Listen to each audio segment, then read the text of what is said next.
18h à Alger, c'est l'heure de votre flash info sur Al24 News.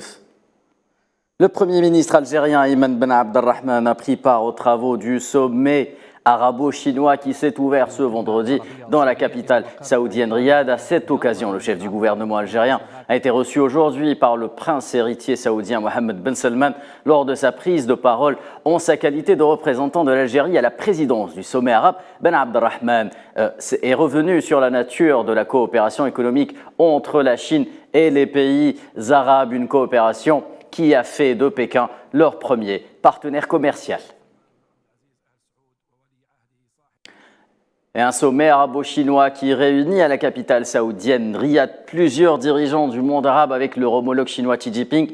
Il se veut une occasion idoine pour renforcer les liens tous azimuts entre l'une des premières puissances économiques mondiales et les pays arabes, renforcés par les acquis du dernier sommet d'Alger pour un bénéfice mutuel et dans le cadre d'un partenariat gagnant-gagnant.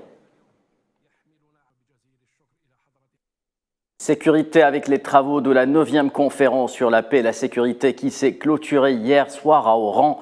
À travers ce rendez-vous, l'Algérie s'engage pleinement dans la promotion de l'agenda de paix, de stabilité, de développement et d'intégration au niveau continental, ainsi que la défense des priorités et des intérêts de l'Afrique, propos signé Ramtan Lamamra, chef de la diplomatie algérienne. Et direction la Palestine à présent pour revenir sur les funérailles des 3 martyrs assassinés par les forces de l'entité sioniste dans la ville de Jinin. Il s'agit de Sadki Zekarna, Tarek Eddemj et Atta Chalabi. Ils ont été inhumés hier en présence de milliers de Palestiniens qui les ont accompagnés à leur dernière demeure en scandant des slogans appelant à l'unité des rangs face aux exactions et aux crimes permanents de l'entité sioniste.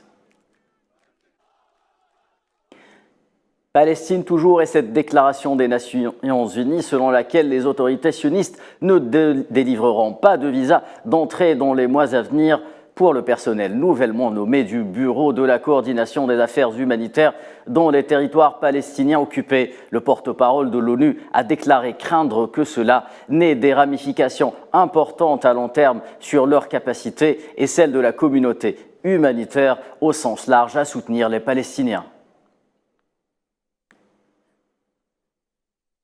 Et dans le dossier libyen, une réunion technique internationale du groupe de travail sur la sécurité s'est tenue jeudi en Tunisie afin de discuter sécurité en Libye. Selon l'agence italienne Nova, la réunion a été présidée par l'Union africaine et avec la participation de la mission d'appui des Nations Unies en Libye et des pays de la France, de l'Italie, de la Turquie et du Royaume-Uni. De son côté, l'envoyé spécial et ambassadeur des États-Unis en Libye, Richard Norland, a déclaré que les États-Unis soutenaient les efforts de la mission de l'ONU en Libye, dirigée par le représentant spécial du secrétaire général Abdoulaye Bathily.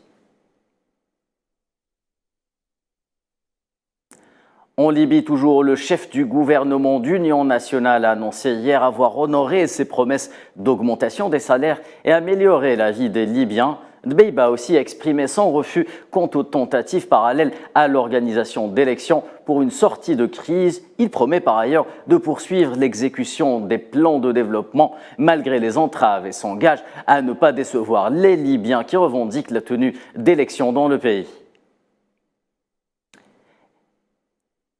Et coup d'envoi ce vendredi à Bichkek au Kyrgyzstan des travaux du Conseil économique suprême eurasien, une instance réunissant la Russie, le Kyrgyzstan, l'Arménie, la Biélorussie et le Kazakhstan avec la participation du président russe Vladimir Poutine.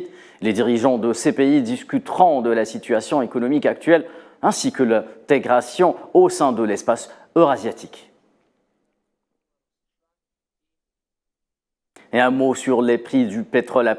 Après plusieurs séances marquées par une baisse, les marchés se reprennent ce vendredi avant la clôture. Le baril de Brent de la mer du Nord gagne près d'$1 et affiche un prix supérieur à $77. Idem pour le West Texas Intermediate qui a dépassé les $72.